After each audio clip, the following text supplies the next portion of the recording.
Bonjour à toutes et à tous.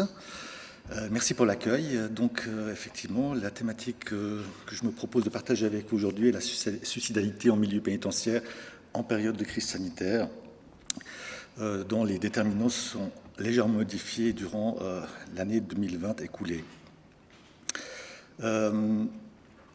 La question du Covid-19 et de la santé mentale, donc vous avez pu effectivement constater que la pandémie avait entraîné un certain nombre de difficultés au sein de la population, de troubles anxieux, d'états dépressifs, essentiellement liés aux mesures d'isolement et de confinement, et une exacerbation également observée, essentiellement chez les gens qui présentent des pathologies mentales préexistantes.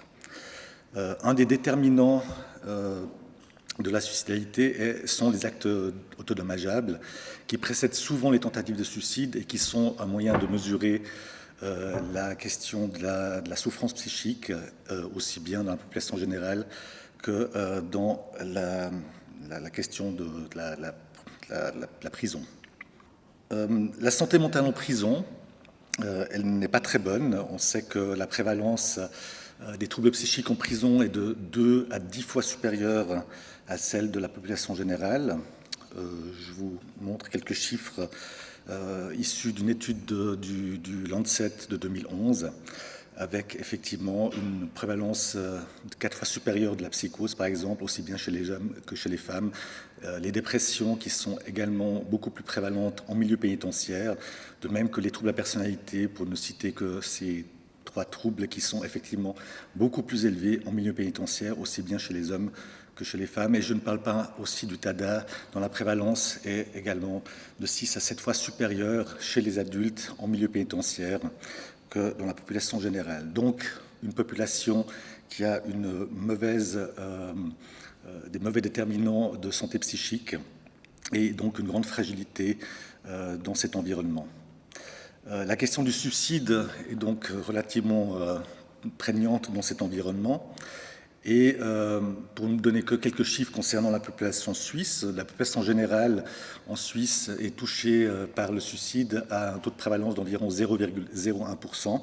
Et là, je parle des chiffres de 2011 de l'Office fédéral de la statistique. Alors qu'en prison, durant la même période, nous avons une prévalence augmentée de 10 fois. Donc la question du suicide réussi en prison, même si les chiffres absolus ne sont pas très importants, parce que la population carcérale, bien heureusement, en Suisse n'est pas trop élevée, mais on se suicide relativement fréquemment en prison, et c'est vrai pour la Suisse, c'est aussi vrai pour quantité d'autres pays en Europe.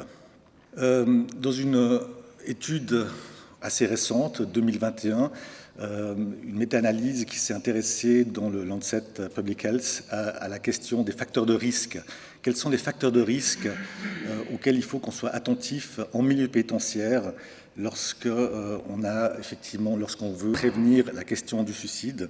Les facteurs de risque principaux sont la présence d'idées suicidaires, qui est un facteur de risque important, l'antécédent de tentatives de suicide auprès de cette population, les diagnostics psychiatriques, donc vous avez effectivement pu voir qu'on a une forte prévalence de troubles psychiques, donc de diagnostics psychiatriques, donc un risque augmenté de suicide.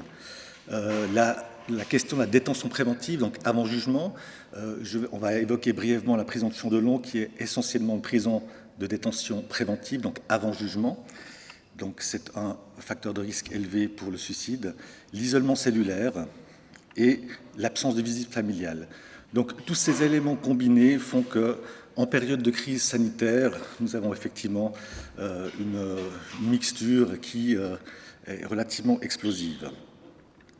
Alors, lors de l'apparition de la pandémie, un certain nombre de mesures ont été prises à Chandelon, en conformité avec les recommandations internationales, et ce sont des mesures restrictives qui ont été mises en place pour protéger la population pénitentiaire, mais aussi le personnel qui entre et sort de la prison, avec une fermeture des ateliers à l'intérieur de l'établissement, donc des ateliers de travail, une forte diminution des activités sportives proposées habituellement, dans un environnement où les activités sont déjà extrêmement rares, peu nombreuses et restreintes, et puis une diminution du contact avec le monde extérieur, y compris avec les familles, dans un environnement où les contacts sont déjà très restreints. Et je ne parle pas du téléphone qui est généralement limité à une fréquence mensuelle.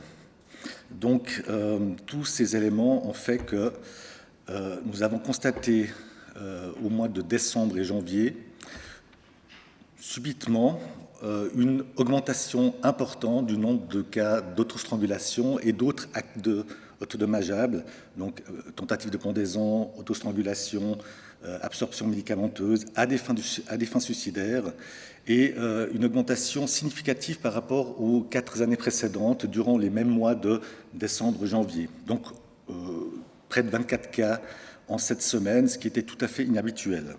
Alors la question qui s'est posée, est-ce que cette augmentation des actes autodommageables et tentatives de suicide était-elle présente déjà durant 2020 sans être aussi importante, et est-ce qu'elle nous aurait échappé? Raison pour laquelle mes collègues Laurent Getta et Stefanie Baggio ont analysé les dossiers durant la période écoulée 2020 et également durant la période 2016-2019 afin de voir si dans ce contexte de pandémie, il y avait une augmentation de la suicidalité à Chandelon. Et effectivement, le risque relatif de tentatives de suicide sévère, donc autostrangulation, tentative de pendaison, avait augmenté de manière significative avec un facteur de risque de 56%.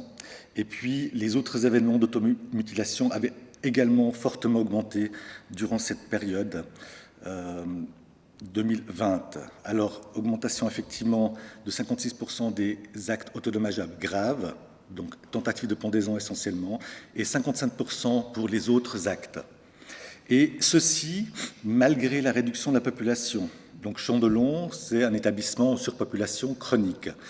En 2020, en raison de la pandémie, les autorités pénitentiaires et judiciaires ont réussi à diminuer ce taux de surpopulation à environ 140%, ce qui correspond tout de même à 557 détenus pour 339 places, ce qui veut dire qu'on double les cellules, on les triple parfois, alors que durant la période 2016-2019, nous avions une surpopulation habituelle de 160%, donc à peu près 636 détenus pour 339 places.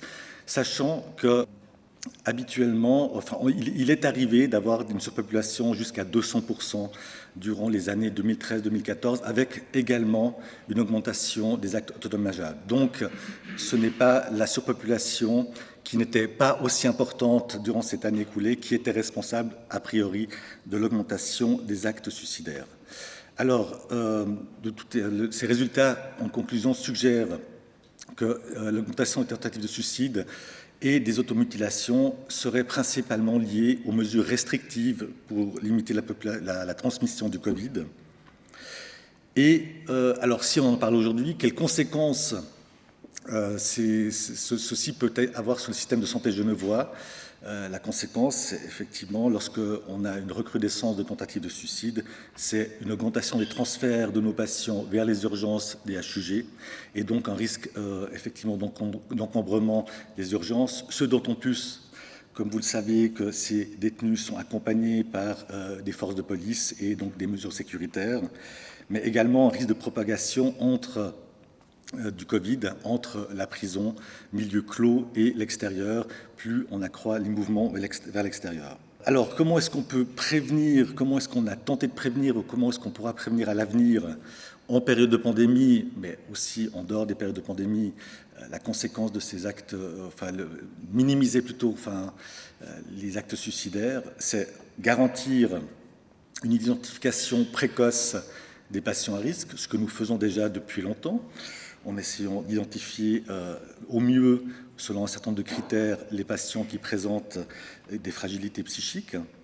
Intensifier la prise en charge médico-psychologique, difficile, car nous n'avons pas la possibilité d'augmenter sans coup férir le nombre de ressources pour accéder à nos patients en période de pandémie et en plus dans une situation de surpopulation. Essayer de poursuivre le contact avec les proches et les familles, avec des difficultés de respect des distances sanitaires, On peut effectivement tenter d'augmenter l'accès au téléphone, difficile dans un environnement où l'accès au téléphone est déjà très difficile et restreint.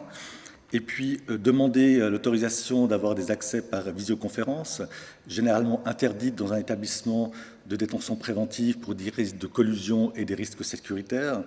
Donc des éléments sur lesquels il est difficile d'agir dans un environnement particulier qu'est celui de la prison. Et puis finalement, la prévention, ce sont les vaccins.